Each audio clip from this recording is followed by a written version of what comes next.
Well, thank you, Nathan, for the introduction. I'd also like to thank everybody in this room for staying here with me until this last talk. I know we're all super excited to hear about this research and aren't just waiting for this last talk to be over. So I really appreciate your presence, and I'll try to keep this fun. So as Nathan was saying, my name is Joowon Klusowski. I'm a faculty member here. I teach consumer behavior, but I'm most interested in how consumers interact with numbers. My initial graduate training was in statistics, actually right here at Yale, across the street. So I'm fascinated with how people respond to price changes that are framed in different ways, or how they make probability estimates, things like that. And today I'm really excited to share with you this work looking at some interesting tendency that we exhibit as consumers as we're selecting quantities, named even number preference in quantity selection. So keeping the promise that I'll make this fun, I'll try to start off today's talk with a question for everybody. And that is, what is the ideal temperature for your home? So think of the temperature at which you're most comfortable, or you can just think of the number you put in on your thermostats. Mine's actually 78 Fahrenheit. Would anybody else like to share theirs? 68? 72? 66? 70? You see the pattern here, right? So what's happening here is, okay, let's say we're asking this question to like a large number of audience, and then we're constructing a distribution of their responses. Without any arbitrary tendencies, here's an example of a distribution that you might have expected to see. So without any arbitrary tendencies, there's probably a lot of us who feel comfortable at 70, and then gradually fewer and fewer people as you approach some more extreme temperatures. But do we think that this is what actually happens? Probably not. Like, we've already seen that. Are you curious to see what actually happens? So here's the actual distribution. Now, that's a really interesting one, because what this is telling us is that there's a lot of us who feel comfortable at 70, but not at 69 or 71, but then again, a lot of us feeling comfortable at 68 or 72. Now, I'm no doctor, not that kind, but there's no way our bodies collectively behave like this. So what this is telling us instead is maybe we just have a tendency to use even numbers when we're answering these kinds of questions. Now, I'm showing you this example because this is a fun one where you can see there's something odd going on against like a more natural distribution. But you could also imagine this happening in other kinds of contexts. So for example, when you are buying for multiple units of an item at a grocery store, do you gravitate toward even numbers? And that's the kind of question that I try to answer in this research. More broadly, this is getting to the question of, well, how people select quantities. So how do people select quantities? So a conventional way of thinking about this is consumers know what quantities they need, and they just choose those quantities. Now, one extension of this research, or one extension of this sort of understanding, is that there are times when we use round numbers, especially if we're making estimates. We use round numbers. Now, what I'm going to argue is that there are times when we need greater precision than what round numbers can offer.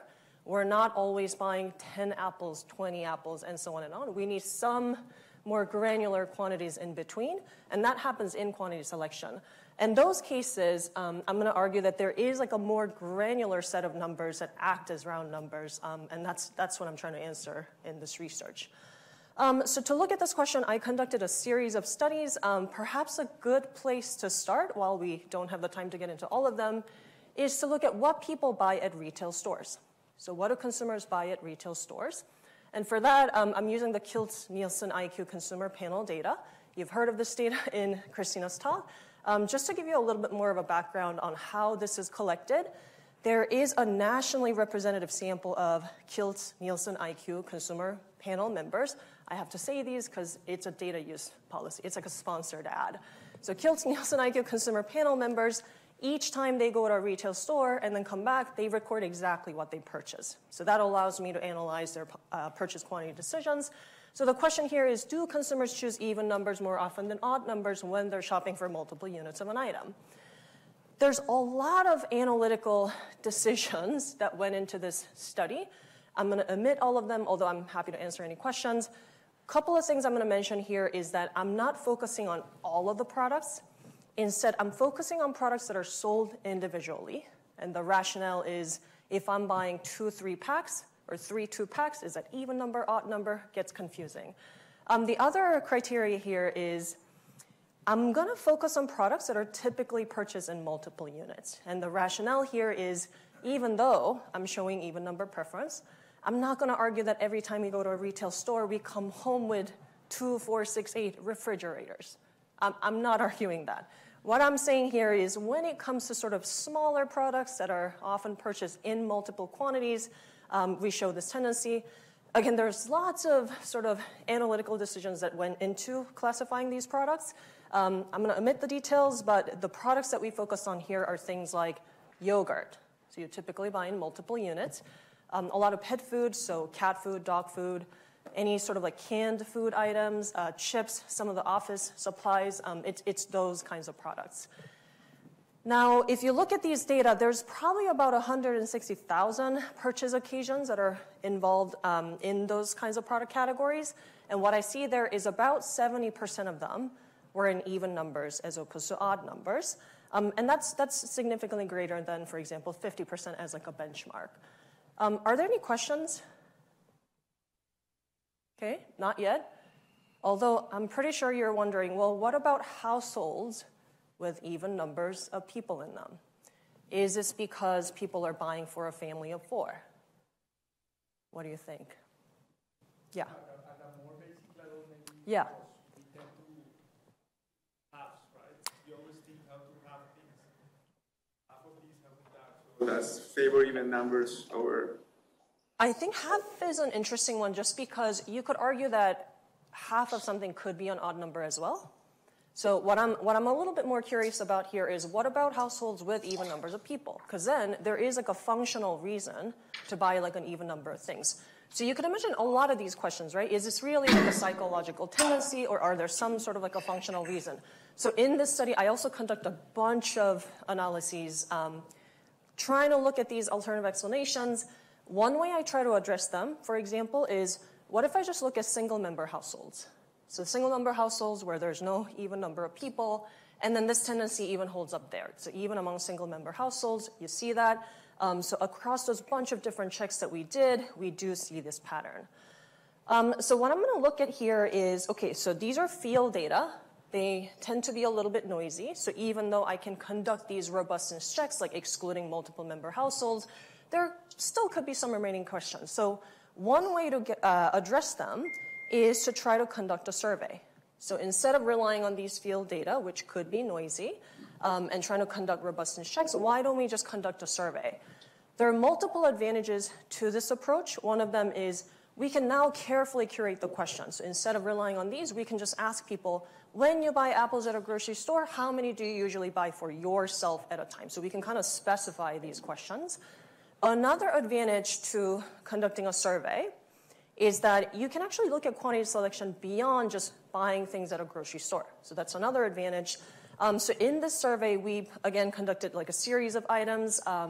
One of them was how many apples you buy for yourself at a time at a grocery store. Another one was imagine you're at like an all-you-can-eat sushi restaurant. How many pieces of sushi would you ask for? Would you order? How many ounces of fish do you order at the counter? How many ounces of water would you drink? How many razor blade refills would you purchase if they're sold individually? How many light bulbs would you purchase, again, if they're sold individually? How many computers would you purchase if you're trying to create like a local library? How many treadmills would you purchase if you're trying to create some sort of like a community gym? How many cough drops would you take with you if you're sick? How many physical therapy sessions would you purchase? And then the interesting one, which was, what's your ideal temperature for home? So you can see this is sort of trying to cover like a wider range of quantity selection contexts.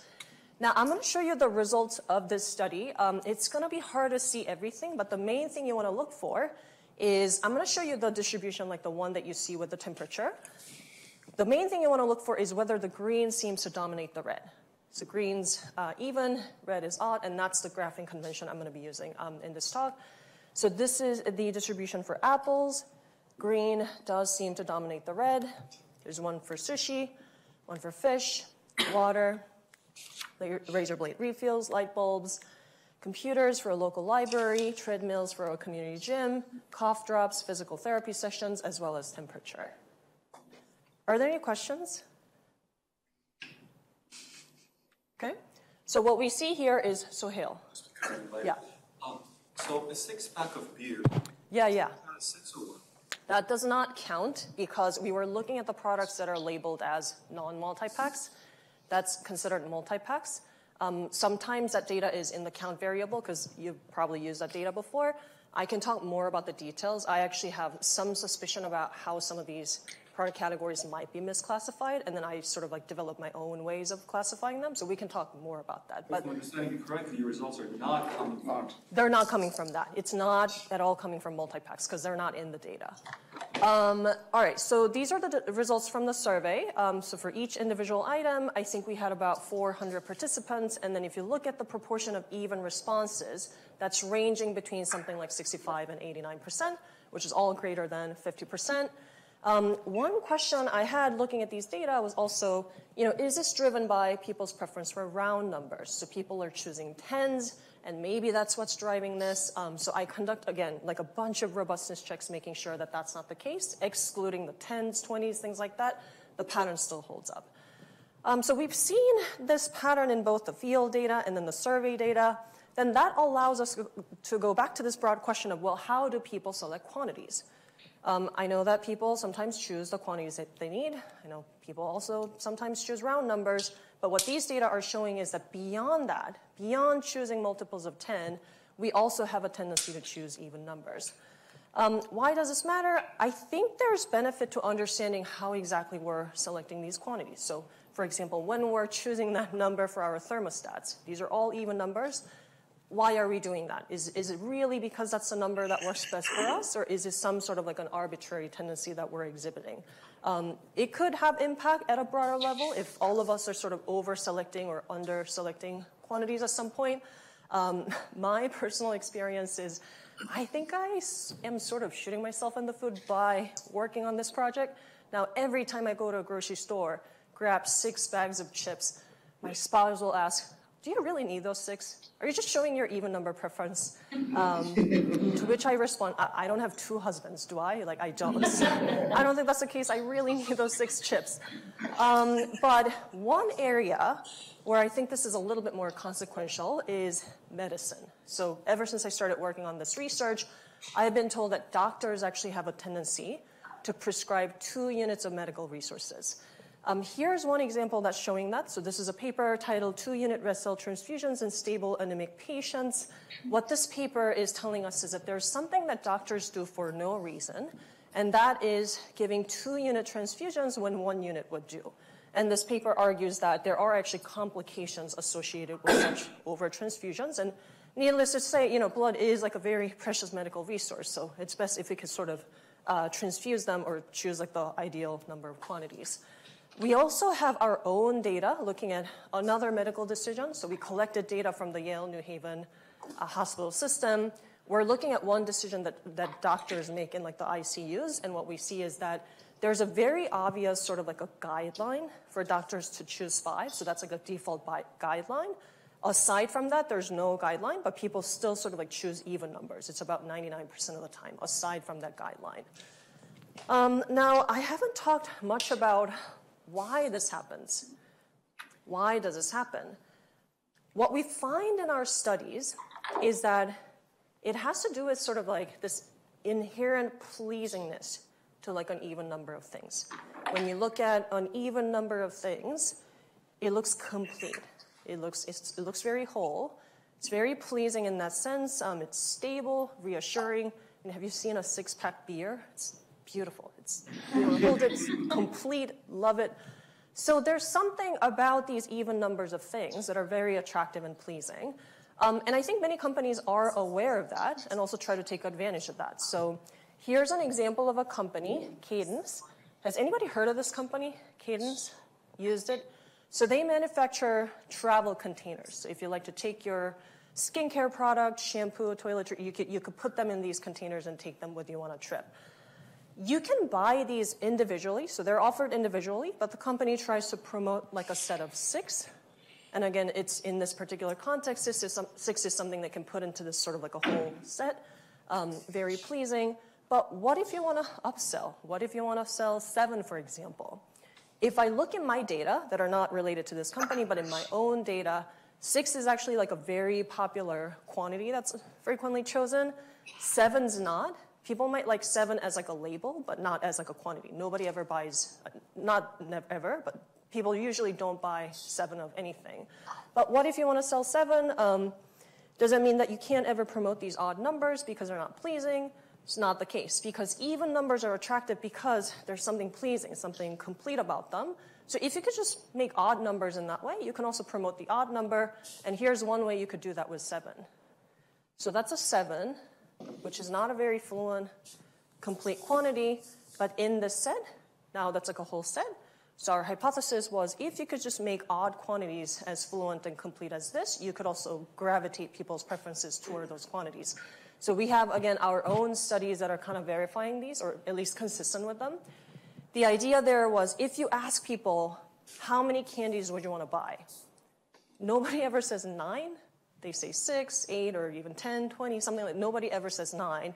But our idea was you could promote that odd quantity by presenting it as like a complete set. So if we start organizing things in like a 3x3 array, now 9 is a very fluent complete quantity. It's like a 3x3. In that case, the preference for people for choosing 9 goes up by 13%. So that's our own study that's consistent with this idea. So with that, I think I'm going to quickly wrap up. So we've seen that people choose even numbers more often than odd numbers. And this manifests not only in shopping decisions with the field data, but also with these survey data. And I think that helps us, to some extent, understand and also influence our quantity selection. I'm also going to acknowledge a few people and centers. So I have my collaborators. There are an even number of them. I have my centers who are supporting this research with their data and funds. There's also an even number of them. Now, I'm not sure if there's an even number of you guys, but regardless, I would like to thank everybody for being such an attentive, engaging audience. And thanks, everybody.